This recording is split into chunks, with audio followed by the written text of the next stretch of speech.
next fall, considered constantly the state of his land, his property, his buildings, his animal.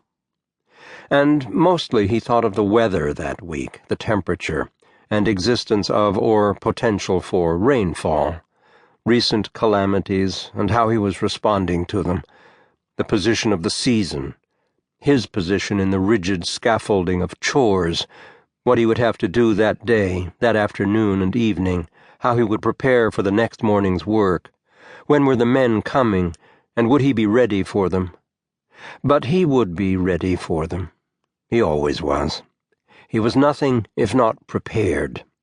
He considered those times in life when he had uttered words to a person, Caroline Middy, or Clee, or his mother, or a stranger who had long forgotten him. He wished he had never uttered, or had uttered differently, or he thought of the times he remained silent when he should have spoken as little as a single word. He tried to recollect every word he had ever spoken to his sister, tried to detect his own meanness or thoughtlessness, his own insensitivity to certain inflections she might have employed. How long ago it was now. At times he fretted about forgetting her, though in fact he did not like to admit this. He had already forgotten much. Now, at his back, the shrouded bushels of apples and apricots rustled in the wagon bed, the wagon creaking forward beneath the weight, the old, familiar rhythm in accordance with these leagues of thought, dazzled and suspended by the sun. The mountains, cold, at his back. It was June.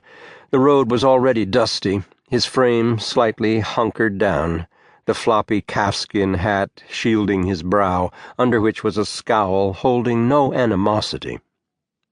The large hands, swollen knuckles, loosely holding the reins. From the wheat fields he entered the town and drew down the main street. Quiet. It was Sunday.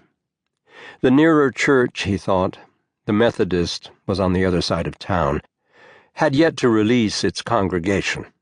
He hitched up outside the feed and supply store, watered the mule. While he was setting up the fruit stand, tugging forward each burlap-covered bushel in the back of the wagon and unveiling them and unloading them, a woman rounded the corner and gained the platform, approached him.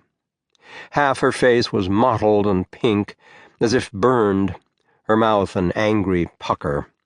She held defensively to her breast a burlap sack and bent and inspected the up-tilted bushel of Arkansas blacks. She reached for an apple, but did not touch it, glanced dubiously at a bushel of paler apples he presently uncovered. "What are those?" He glanced down. "Greenings. Rhode Island greenings." When he spoke, his voice was low and sounded unused. He cleared his throat. The woman waited, considered the apples. "All right, I'll take a few of those." From the folds of her skirt she brought out a dull green change purse. "How much?" He told her. She pinched out the correct change and handed it to him. As he filled the sack with fruit, the woman turned and gazed behind her, said, "Look what the cat drug in. Those two looking over here like that. You aren't careful, they'll come rob you.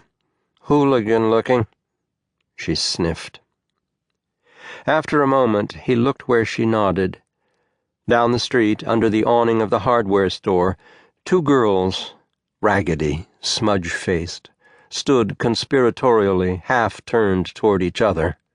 When they saw Talmadge and the woman observing them, they turned their backs to them.